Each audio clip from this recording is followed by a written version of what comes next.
Alright, today we're doing a quick test of a 15-foot length of what they call KMR400, which is, not really a real spec of cable, but it is, but it isn't. It's really thick, kind of inexpensive cable that's supposed to be low loss. This particular cable has type N male and type N female connectors on each end, so we are using adapters to go to PL 259 to the SO239 connectors of these devices here, and we've previously done a power test that shows with a 12-inch jumper from this radio to this meter with the dummy load we get 30 to 32 watts of output at a common VHF frequency.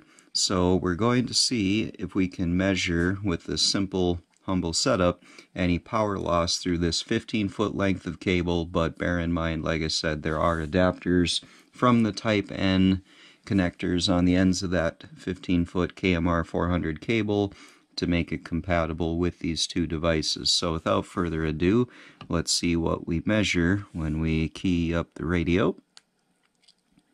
20. Very interesting. 20 watts of output, almost exactly. That's really interesting. That's not thrilling. The 25-foot length of KMR400 cable that I tested, now that cable already had PL259 connectors on it, so there were no adapters involved.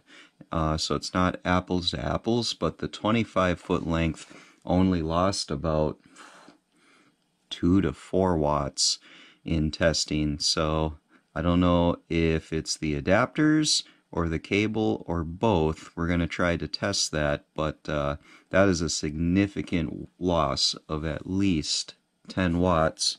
And I've checked that all of these are tight here. And I mean 20 watts out of what I measured, 30 watts out of the radio nominally. 20 watts is respectable, but a significant loss. So we'll investigate that a little bit further. Maybe we'll be able to make a determination of to what extent the adapters are involved in this loss versus the cable.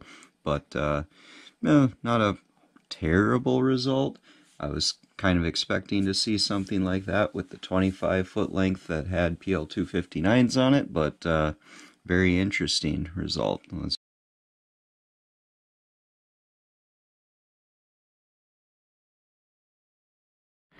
Alright, I've hooked up the 15-foot length of KMR400 again with the adapters to PL259 and SO239, because it's just so curious that I get as much loss as I do with this cable. Sorry, cat, we don't need you for this testing experiment. So let's get zoom back in here and just try this once more. So 15-foot KMR400 cable and a couple of adapters. We just finished testing that. When I just put the adapters in a jumper, and it's 2 more adapters, so we have 2 adapters in play right now, 1 on each end of the cable. And then I took the cable away and I added 2 more type N adapters. It's kind of the only option that I had. Stacked 4 adapters together out of the type N set of adapters that I have in a jumper, and I didn't really see hardly any power loss. So now we're down to 2 adapters again, and the 15-foot length of cable will key up. Okay, we've gone up to 26, or is that what it was before? I think we got a reading of about 20. Now we're getting 26 watts of output. So perhaps I didn't really have the adapters on tight enough before, or like what would have changed there. I'm not too sure what I'm looking at. Sorry for bumping the camera. And the dummy load's a little warm. 112 degrees back there. I hit again. Yeah, 26. So it's really interesting. That's still probably, I mean, trying to hedge for the adapters, even though the adapters don't really have loss that I can measure with this, you know, poor setup here. Even with the adapters, this cable is kind of not any better than a 10-foot length of RG58 that I'm seeing right now, if not a little worse. Just kind of unsure what I'm seeing here, and it may be just poor methodology. If you see something that I'm doing wrong and you can infer something useful from this, then great. I think the cable's okay, probably, but I'm not thrilled that it's the only thing that I've put into this radio to meter to dummy load test setup today that shows like a for sure definitive loss of some sort. This is a better loss, less loss than it was the first time I hooked it up, which was the same adapters and the same type of setup, and the cable is just looped around the living room and back here.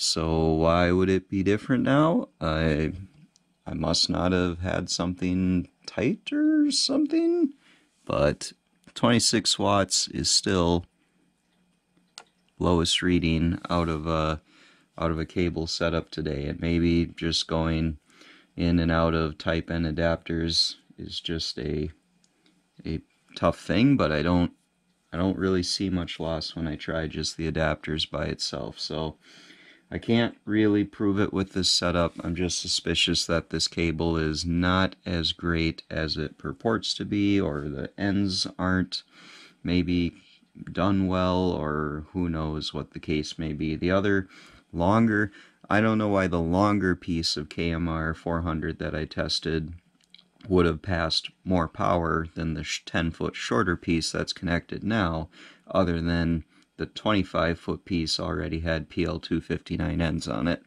I don't know what to think of it. Maybe you will. Maybe that helps, but that'll conclude the testing for now.